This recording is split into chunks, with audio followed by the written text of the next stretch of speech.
Ega.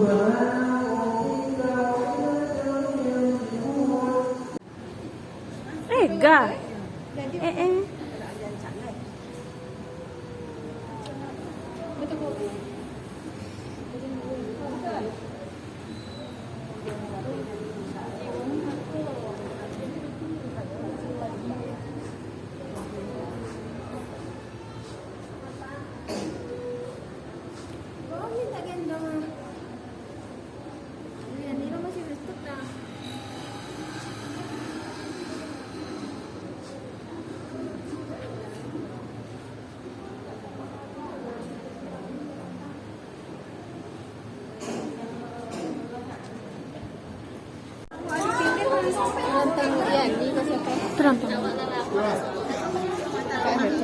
Tak ada nak kak. Yang muda.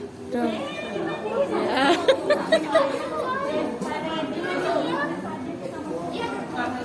Atau sama bi aja.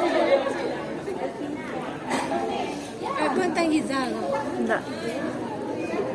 Buka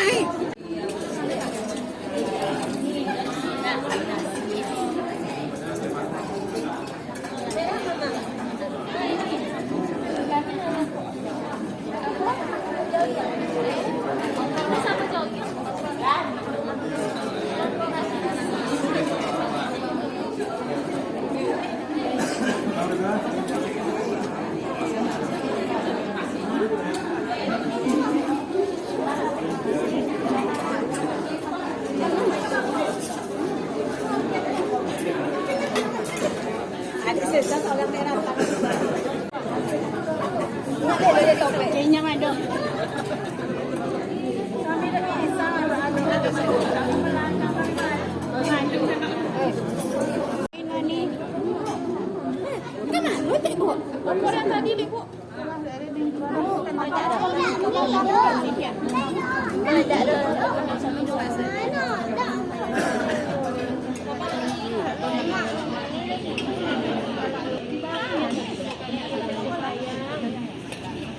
Mana bang tadi?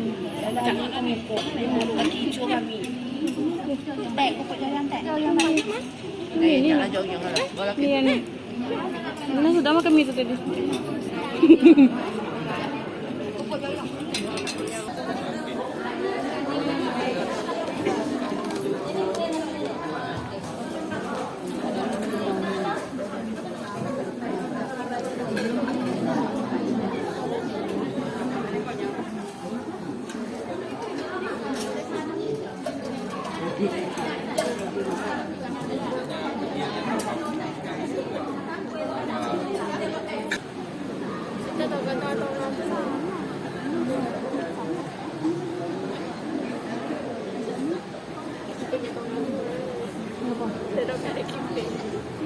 Nggak asik kalau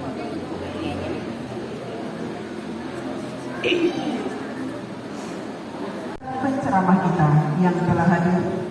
Seterusnya hadirin bapak-bapak, ibu-ibu, undangan sekalian yang berbahagia. Alhamdulillahirabbil alamin.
إلى حضرة النبي المصطفى محمد صلى الله عليه وسلم ثم إلى روح المسلمين والمسلمات والمؤمنين والمؤمنات شر لهم الفاتحة.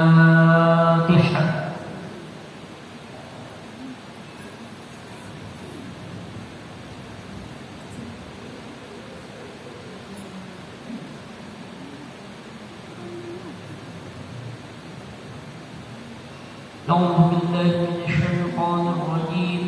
بسم الله الرحمن الرحيم.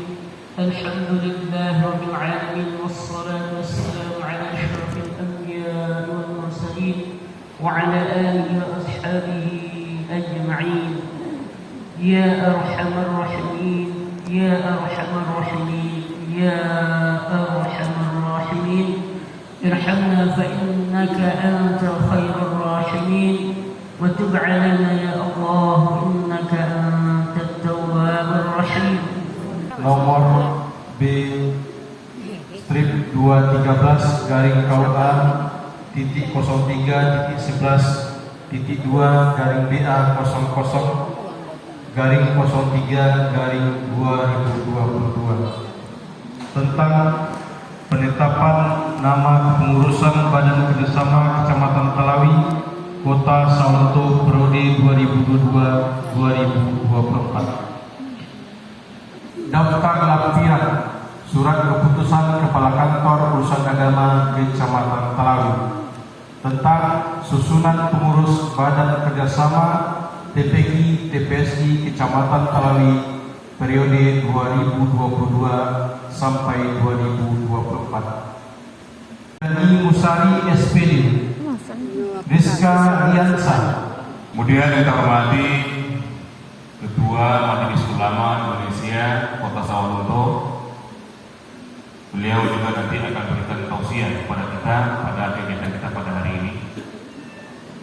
Yang terhormati Pak Pengurus beserta jemaah Masjid Taqwa Talawi.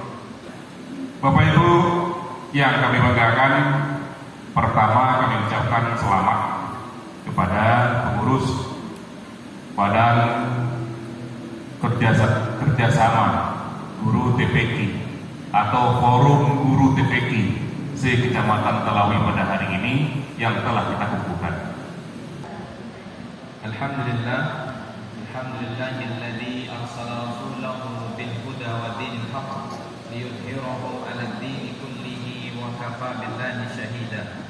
Salatan wa salaman ala nabiyyina Mustafa Muhammad sallallahu alaihi wasallam alladzi ballagha risalah wa 'adda al-amanah wa nasaha hadhihi al-ummah wa jahada fi sabilillahi haqqa jihadihi amma ba'd. Rabbi ishrah li sadri wa yassir li amri wahlul 'uqdatam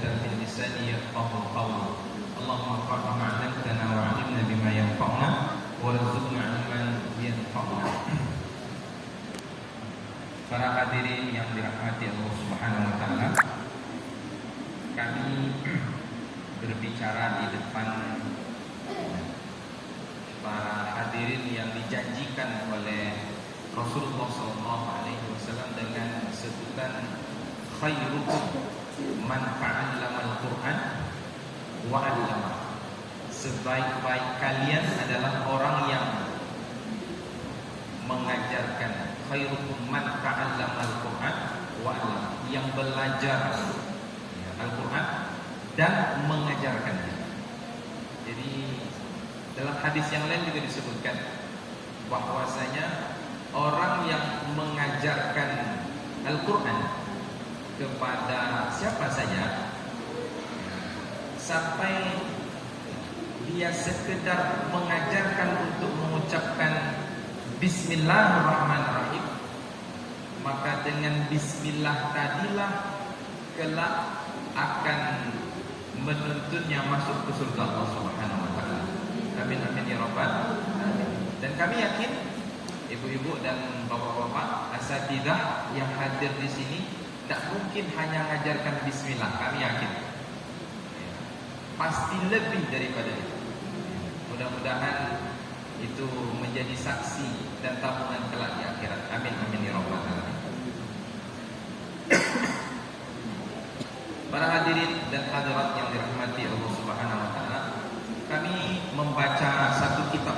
Ada kitab yang sangat bagus kami baca. Judulnya adalah Tazkiratus Sami' wal Mutakallimi fi Adabil Alim wal Muta'allim. Kalau diterjemahkan itu adalah nasihat yang padat lagi bermakna di dalam adab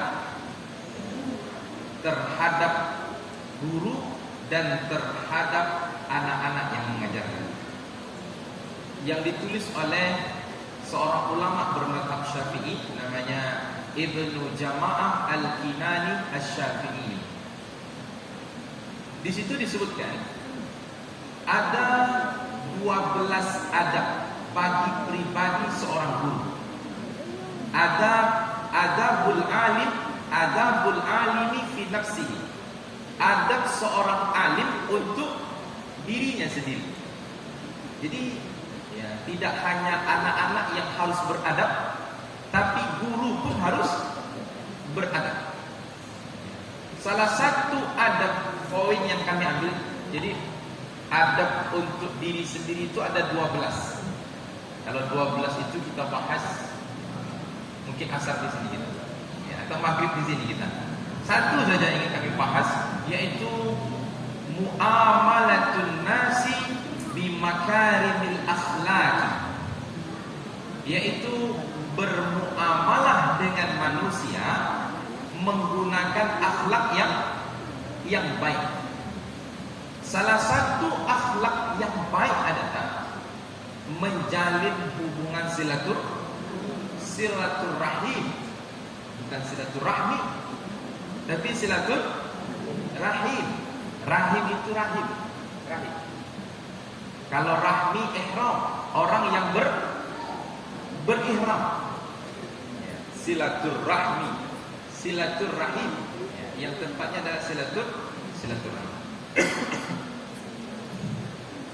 Di dalam surat Muhammad ayat 22, Allah berfirman, "Fahal asaitum in tawallaitum an tufsidu fil ardh wa tuqatti'u arhamakum ulaika alladhina la'anahumullah fa asammahum wa a'ma absarahum."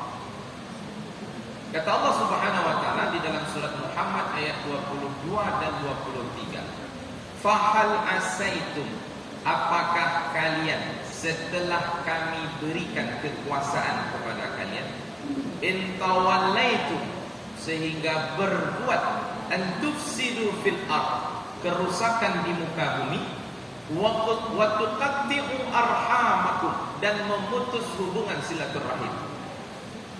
Ulaikal ladzi, mereka itulah orang-orang, la'anahumullah, yang dilaknat oleh Allah.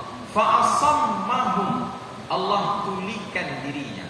wa a'ma absarahum, dan Allah butakan penglihatan. Memutus hubungan silaturahim. Jadi pekerjaan kita ini mulia, mendidik anak-anak. Pekerjaan kita ini berat, merubah sikap anak-anak yang tadinya tidak baik menjadi baik. Dan sangat mulia sekali. Untuk itu perlu kerjasama. Jangan sampai ada satu guru dengan guru yang lain memutus hubungan silaturahim, atau bahkan tak bahasa puan guru anak muridnya sama, yang diajar sama, tidak bersamaan, berarti dia telah memutus hubungan silaturahim. Rasul menyebutkan, la yahillu mri'in muslim ayyahjura akhahu fawqa thalathati ayyam. Tidak halal bagi seseorang mendiamkan saudara muslim yang lainnya lebih dari tiga hari. Kok ada wek guru TPA tak bahasa kuat. Ini mau soji sama ya? Mau soji sama. Murid-murid yang diajar itu loh ya. Bahkan seragamnya pula sama. Inilah dua seragam ini. Seragamnya sama, tapi tidak bersamaan lebih dari 3 hari. Maka orang ini sudah memutus hubungan silaturahim. Lakutui. Kalau sudah memutus hubungan silaturahim, jatuhnya kepada dosa besar. Imam Az-Zahabi di dalam bukunya berjudul Al-Kabair, dosa-dosa besar. Beliau memasukkan orang yang memutus hubungan silaturahim, mendiamkan saudara muslim dan muslimah lebih dari 3 hari, dimasukkan dalam kategori memutus hubungan silaturahim dan masuk dosa besar. Dosa besar itu bisa hilang tak dengan solat 5 waktu? Bisa hilang? Tak bisa hilang. Apakah dosa besar bisa hilang dengan istighfar? Apakah dosa besar bisa hilang dengan mengajari Al-Quran kepada anak-anak? Dia dosa mula banyak. Apa itu? Mula banyak memutus hubungan silaturahim. Ini ambo aja ngaji anak dari pagi sampai sonjo. Bisa hilang? Tidak bisa hilang. Tidak bisa hilang. Bahkan dalam hadis disebutkan as-salawatul khams, al-jum'ah ila al-jum'ah, wal ramadan ila ramadan, mukaffirati lima bainahunna idza ujtinabatil kaba'ir. Salat 5 waktu dari Jumat ke Jumat, dari Ramadan ke Ramadan. Berarti Ramadan tahun yang lalu awak tak bersapun di nyono. Akinilah kemasuk Ramadan kini ndak lo bersapun dok. Maka ibadah siang Ramadan tadi tidak bisa menghilangkan dosa orang yang memutus hubungan silaturahim. Siapa yang solat 5 waktu, siapa yang solat Jumat ke Jumat berikutnya, kemudian dia mengerjakan Ramadan ke Ramadan berikutnya, maka dihapuskan seluruhnya selagi dia tidak mengerjakan dosa besar. Jadi berat. Yo satu masoji, tapi mencolek wajah dia dah umur ya. Bahkan basapun pun tidak, atau bahkan berkomunikasi pun tidak. Maka ini sudah kena adabnya. Sudah kena adab. Berarti kurang apa? Kurang adab. Itu bahasa halusnya ini. Kurang adab. Untuk itu kami akan menguraikan akibat orang yang memutus hubungan silaturahim. Rasulullah SAW menyebutkan di dalam hadisnya, orang yang memutus hubungan silaturahim, doanya tidak dikabulkan oleh Allah. Doanya tidak dikabulkan oleh Allah. Kata Rasulullah SAW, "Ma min rajulin yad'u Allah bi da'watin laisa lahu ismun wala qati'atar rahim." Seorang yang berdoa kepada Allah Subhanahu wa taala, Allah akan mengabulkan doanya selagi dia tidak berbuat dua hal. Yang pertama dosa, yang kedua adalah memutus hubungan silaturahim. Memutus hubungan silaturahim. Doa tidak dikabulkan. Coba, kalau doa seorang muallim, doa seorang guru ngaji tidak dikabulkan Allah, lalu anak-anaknya seperti apa nanti? Jadi doa seorang guru ngaji tidak dikabulkan Allah disebabkan memutus hubungan silaturahim. Berat. Jangan menganggap remeh sehingga gampang untuk memutus hubungan silaturahim. Itu yang pertama. Yang kedua, dosa memutus hubungan silaturahim adalah sesuai dengan ayat yang kami baca tadi, surat Muhammad ayat 22 dan 23. Apa itu? Ulaika alladzina la'anahumullah, dilaknat oleh Allah. Ada orang yang solat kena laknat. Ada orang yang puasa kena laknat. Ada orang yang membaca Al-Quran, bahkan mengajarkan Al-Quran, kena laknat. Siapa mereka? Mereka yang memutus hubungan silaturahim. Berat. Jangan coba-coba memutus hubungan silaturahim. Berat sekali. Apa maksud kena laknat itu? Laknat itu maksudnya adalah dijauhkan dari berkah. Dijauhkan dari berkah. Yang kita cari dalam hidup ini apa? Berkah. Itu yang kita cari. Bahkan kita tak segan-segan mendoakan orang, semoga berkah. Ya, semoga berkah. Apa makna berkah? Berkah itu maknanya adalah ziyadatul manfaat, bertambahnya manfaat. Bertambahnya manfaat. Salah satu bertambahnya manfaat dalam proses belajar mengajar adalah anak itu semakin taat kepada Allah. Anak itu semakin taat. Anak itu semakin pandai dalam menerapkan ilmunya. Kata Imam Syafi'i, ilmu itu bukan hafalan. Ilmu itu bukan hafalan. Ilmu itu bukan hafal riwayat atau bahkan hafal hadis. Ini yang dikutip oleh Ibnu Jama'ah, perkataan Imam Syafi'i. Apa kata beliau? Laisal ilmu ma hufidha. Ilmu itu bukan apa-apa yang dihafal. Wa innamal ilmu ma nafa'. Tetapi ilmu itu adalah ilmu yang bermanfaat. Kalaulah ilmu itu hanya sekedar hafalan, kalau kita menuntut anak-anak untuk bisa menghafal sehingga kita mengkategorikan anak itu berhasil, maka snok horgronye dalam menuntut ilmu Islam berarti berhasil. Ibu tahu snok horgronye? Tidak tahu. Menyebut namanya aja sudah susah gitu. Snok horgronye itu disebutkan dalam kitab sejarah. Dia itu 4 tahun di kota Mekah belajar ilmu agama. Orang Belanda belajar ilmu agama di kota Mekah. Bahkan ada satu tulisan yang menyebutkan dia itu menikahi salah seorang putri dari ulama di Aceh. Dia masuk Islam dalam rangka menghancurkan Islam, tapi Al-Quran ini hafal.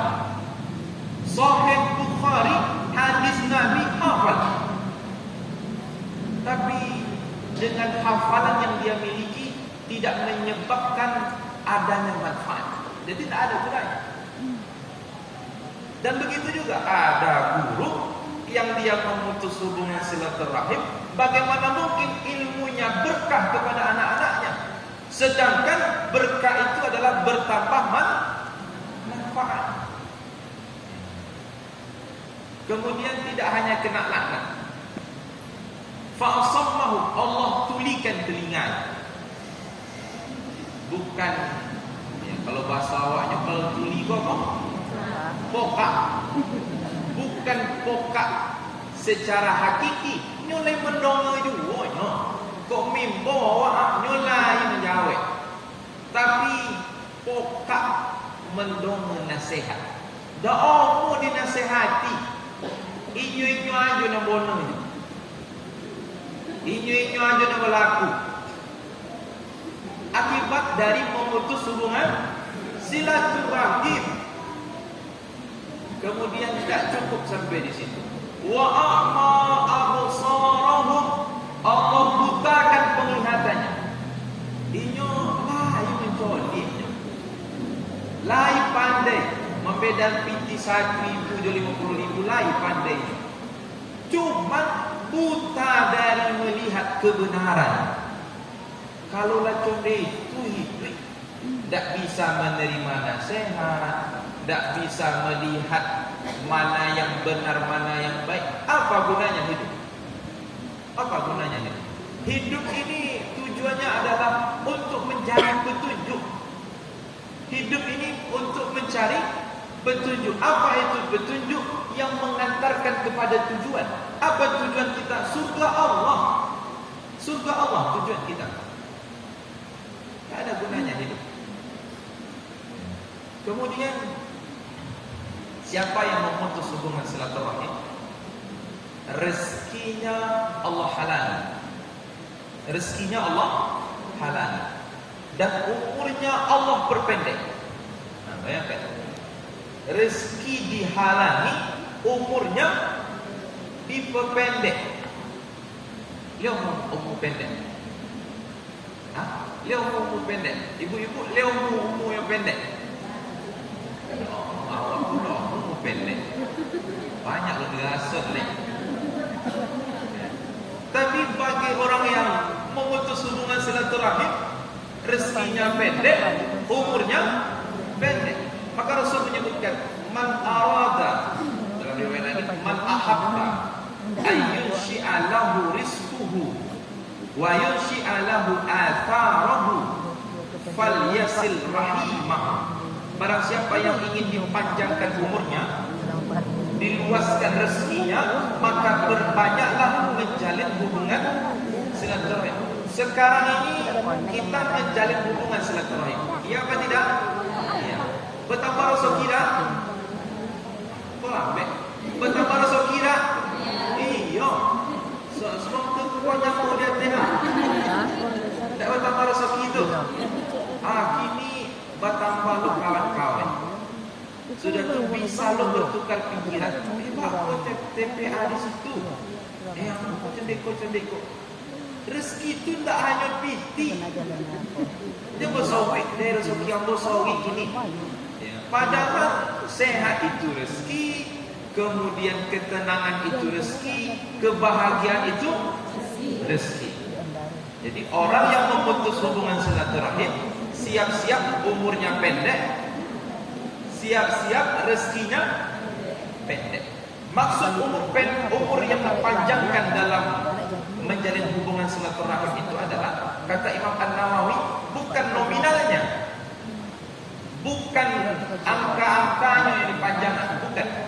Tapi maksudnya adalah manfaat hidupnya. Walaupun umurnya itu terbilang masih muda, terbilang masih sedikit, tapi manfaatnya itu dirasakan oleh orang banyak. Itulah makna dari umur yang panjang. Umur panjang, tapi tak seketik pun ada manfaat. Apa guna umur panjang tak ada manfaat? Ada gunanya? Tak ada gunanya. Itu silaturahim. Bahkan ada dalam sebuah riwayat, ada seorang sahabat yang bernama Sa'ad bin Abi Waqqas. Setiap kali Sa'ad ini berdoa, pasti dikabulkan oleh Allah. Itu pasti. Bahkan Rasul mewanti-wanti sahabat yang lain, ittaqu bidu'a Sa'ad, kata Rasul. Hati-hati kalian dengan doa Sa'ad. Asalnya mangkit tangan, langsung dikabulkan. Kalau awak mangkit tangan, belum tentu dikabulkan. Kalau Sa'ad itu pasti dikabulkan. Sehingga ada sahabat Nabi yang bertanya kepada Sa'ad, wahai Sa'ad, apa yang menyebabkan doamu itu senantiasa dikabulkan oleh Allah? Apa yang menyebabkan doamu itu dikabulkan oleh Allah? Salah satu bentuk doa Sa'ad yang dikabulkan oleh Allah adalah dia membawa 30.000 pasukan melewati sungai Dajlah. Sungai Dajlah itu Nahrud Dajlah. Nahrud Dajlah itu sungai Tigris. Sungai Tigris yang lagi lebar sungai tersebut dan dalam, deras, lebar, dalam. Dia membawa 30.000 pasukan. Pada waktu itu dia menyembelih seluruh kudanya, dijadikan jembatan, tapi hanyut. Ini diceritakan oleh Ibnu Katsir di dalam kitabnya Al-Bidayah wan Nihayah. Akhirnya Sa'ad dengan 30.000 pasukannya berjalan di atas sungai. Bayangkan, berjalan di atas sungai dengan membawa 30.000 pasukan. Kalian pernah nampak ada awak berjalan di atas air? Tidak pernah. Kecuali peristiwa Sa'ad bin Abi Waqqas ini. Sampai-sampai orang Romawi pada waktu itu menyebutkan diwana. Apa itu diwana?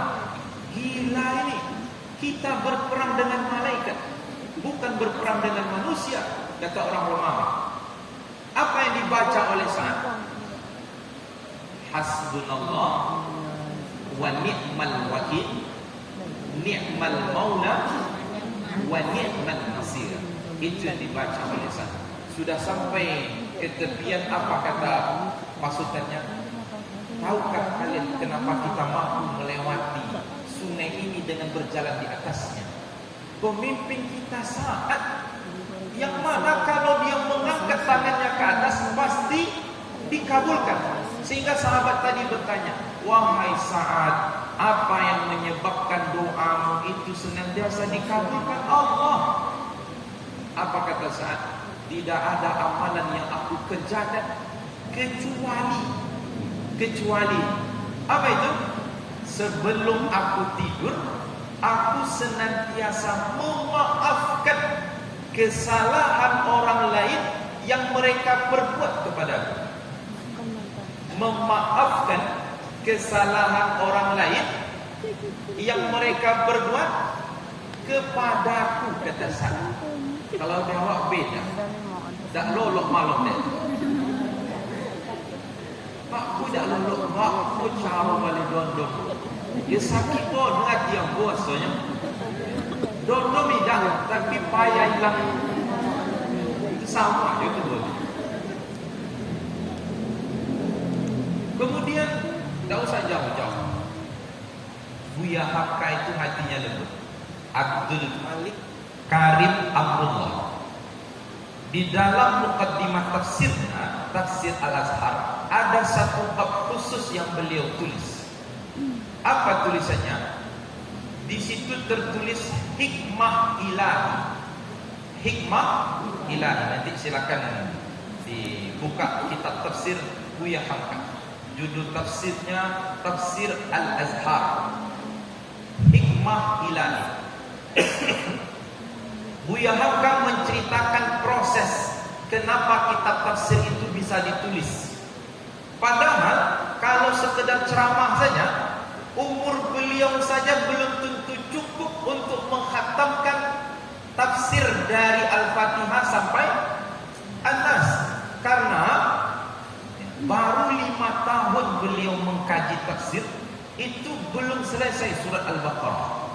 Dah 5 tahun tidak selesai. Dan beliau bersyukur masuk penjara. Beliau bersyukur. Beliau dipenjara karena 2 hal. Ada tuduhan kepada beliau yang tidak bisa beliau bela. Apa itu? 1, Buya Hamka dituduh sebagai orang yang merencanakan pemberontakan PRRI di Sumatera Barat. Pertama.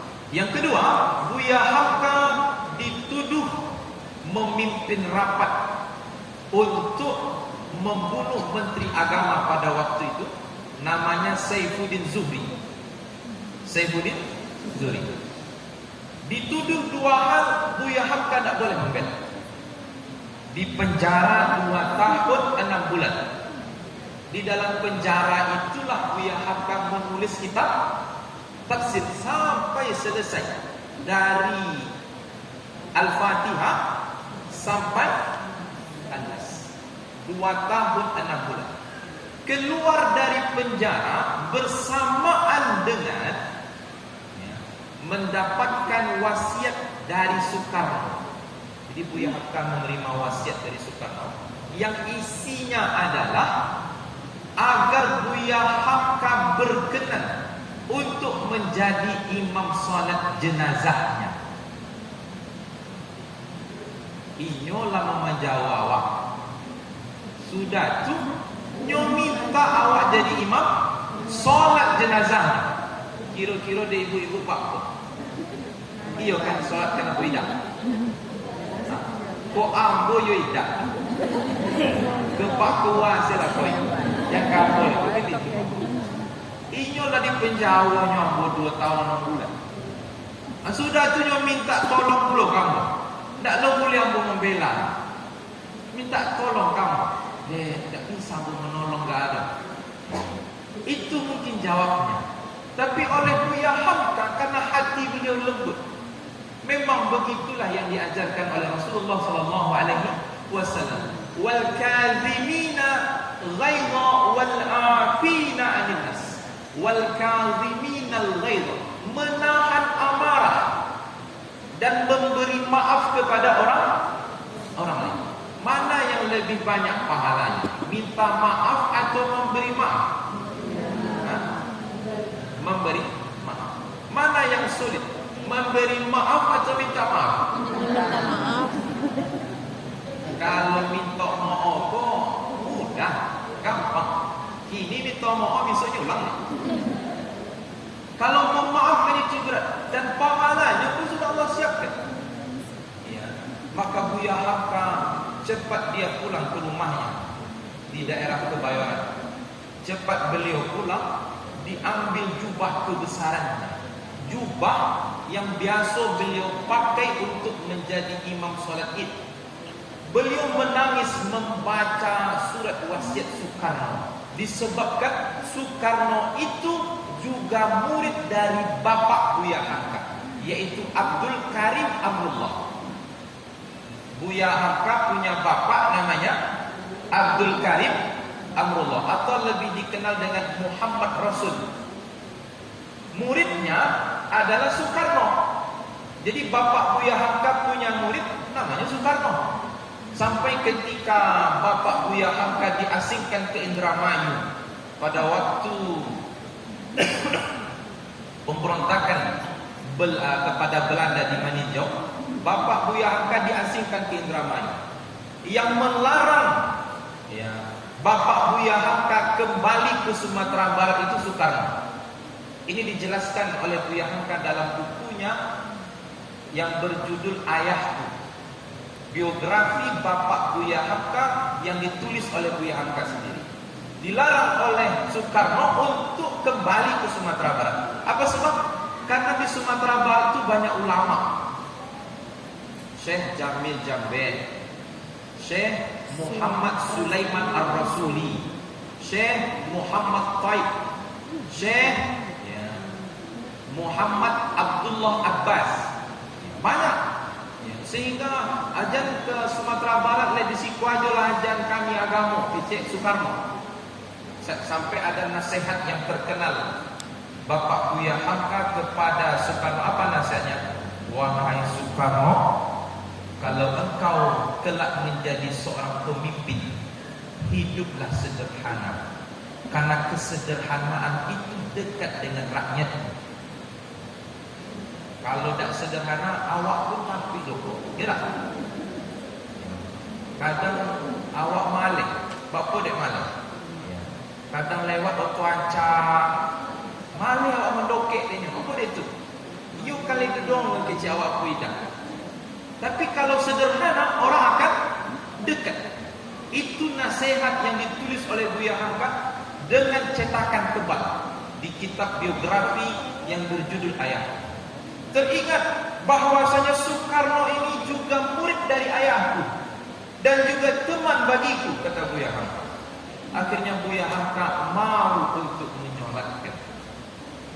Jadi para hadirin dan hadirat yang dirahmati Allah Subhanahu wa taala, semakin tinggi iman seseorang, semakin mudah untuk memaafkan. Sebaliknya, kalau iman kurang, semakin susah untuk memaafkan. Apalah hidup itu sebentar. Jangan dibawa sampai mati. Sampai mati pun tak akan mohon doh. Jangan sampai. Dan ini jangan sampai terjadi pada guru-guru kita ini. Tak boleh. Pekerjaan kita mulia.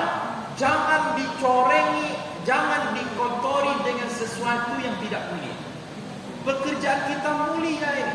Mengajarkan orang membaca tulis Al-Quran. Mulia. Jangan sampai yang pekerjaan mulia tadi dikotori dengan hal yang tidak mulia. Untuk itu, setelah ini dek hari kepuasa lo nak, abang mohon saling memaafkan. Tidak ada lagi, sudah selesai. Memaafkan, tidak ada gunanya untuk mendongkor, tidak ada gunanya untuk saling tidak sapaan, tidak ada gunanya.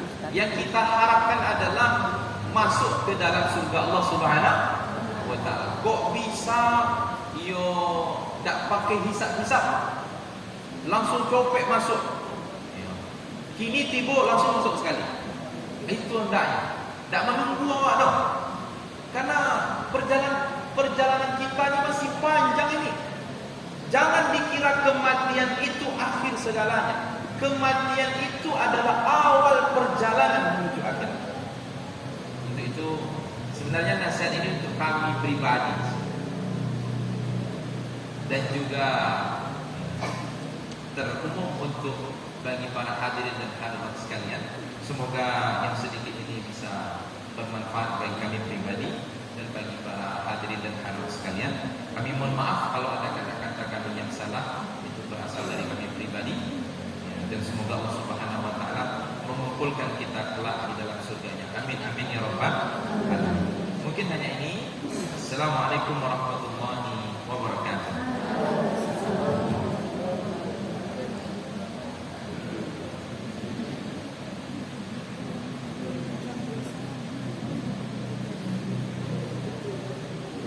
Bapak-bapak, ibu-ibu hadirin undangan yang berbahagia, dengan berakhirnya tausiah tadi, maka berakhirlah seluruh rangkaian acara peringatan Isra dan Mi'raj Nabi Muhammad sallallahu alaihi wasallam 1443 Hijriah dan pengukuhan Badan Kerjasama TPI Kecamatan Talali pada hari ini. Saya selaku pembawa acara mengucapkan maaf yang sedalam-dalamnya jika di dalam membawakan acara ini terdapat kesalahan dan kejanggalan.